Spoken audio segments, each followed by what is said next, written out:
Assalamualaikum warahmatullahi wabarakatuh. Alhamdulillah, pada kesempatan ini kita membahas bagaimana hukum cairan hitam yang ada pada cumi-cumi. Apakah itu najis atau itu suci? Cumi-cumi merupakan salah satu hewan laut yang dihalalkan oleh syara untuk mengkonsumsinya. Namun, setiap kali mengkonsumsi cumi-cumi, kita pasti mendapat cairan hitam yang berada di dalam daging cumi-cumi ini. Bahkan seringkali, cairan hitam yang ada pada cumi-cumi justru merupakan pelengkap kenikmatan makan bagi sebagian orang. Hal yang menjadi pertanyaan, sebenarnya apakah status dari cairan hitam pada cumi-cumi ini? Apakah najis sehingga tidak boleh untuk dikonsumsi, atau suci sehingga bebas untuk dikonsumsi? Dalam menyikapi status cairan hitam yang terdapat dalam cumi-cumi, para ulama terjadi perbedaan pendapat. Ulama yang berpandangan suci berpijak pada ketentuan bahwa cairan hitam merupakan cairan khusus yang hanya dimiliki oleh cumi-cumi yang berfungsi untuk sembunyi dari hewan laut yang akan memangsanya. Cairan ini tidak dapat disamakan dengan kotoran-kotoran yang terdapat di dalam ikan yang memang secara umum dihukumi najis. Penjelasan ulama yang berpandangan bahwa cairan hitam pada cumi-cumi dihukumi suci, misalnya terdapat di dalam kitab Al-Bulaghah At-Tulab. Mas'alatun as-sawadul ladzi yujadu fi ba'dil hayatani mimma ikhtalafa fihi hal huwa minal batini fayakunu najisan aw la fayakunu tahiran. فينبغي للعاقل أن يتحققه لأن هذا ما يتعلق بالعيان. قلت يعني أن هذا سواد إذا كان من الباطن فهو أشبه بالقيء فيكون ناجسا وإلا فهو أشبه باللعاب فيكون طاهرا. Warna hitam yang ditemukan di sebagian jenis ikan merupakan sebahagian persoalan yang diperselisihkan.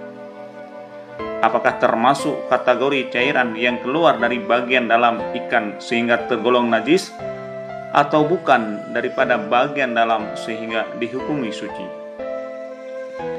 Hendaknya bagi orang yang berakal agar memperdalam permasalahan ini, karena termasuk sesuatu hal yang berhubungan dengan realitas. Aku, kata pengarang, berkaitan cairan hitam ini, jika memang berasal dari bagian dalam, maka lebih serupa dengan muntahan sehingga dihukumi najis. Jika tidak dari dalam, maka serupa dengan air liur sehingga dihukumi suci. Sebahagian guruku pernah berkata, cairan hitam ini merupakan sesuatu yang diciptakan oleh Allah pada hewan yang memilikinya untuk dijadikan tameng agar dapat berlindung dari makhluk laut yang lebih besar. Ketika terdapat makhluk laut besar yang akan memangsanya, maka ia mengeluarkan cairan hitam ini agar dapat bersembunyi. Maka cairan hitam ini tidak dapat disamakan dengan muntahan atau air liur, sebab cairan hitam ini adalah sesuatu yang menjadi ciri khas hewan ini sehingga dihukumi suci. Itu tersebut dalam kitab Al-Bulaghah At-Tulab halaman 106 karya Syekh Taifur Ali Wafa. Sedangkan ulama yang berpandangan bahwa cairan hitam pada cumi-cumi adalah sesuatu najis dan tidak dapat dikonsumsi, berpijak pada ketentuan umum dalam hewan bahwa segala sesuatu yang tergolong bagian dalam hewan dan bukan merupakan juz daripada hewan, maka dihukumi najis, termasuk cairan hitam ini. Sebab menurut pandangan mereka, cairan hitam tergolong cairan yang keluar daripada bagian dalam cumi-cumi, bukan dari bagian luar. Hal ini sebagaimana dijelaskan di dalam kitab Bughayah Al-Mustarsyidin, alladhi yadharu anna syai'al aswad alladhi yujadu fi ba'dil haitani wa laysa bidami wala lahmin najsun. Itsaraha ibarati tufati in kulla anna kulla syai'in fil batin kharaja an juz'il hayawan naj'ilah. Cairan hitam yang ditemukan pada sebagian makhluk laut dan bukan merupakan daging atau darah dihukumi najis.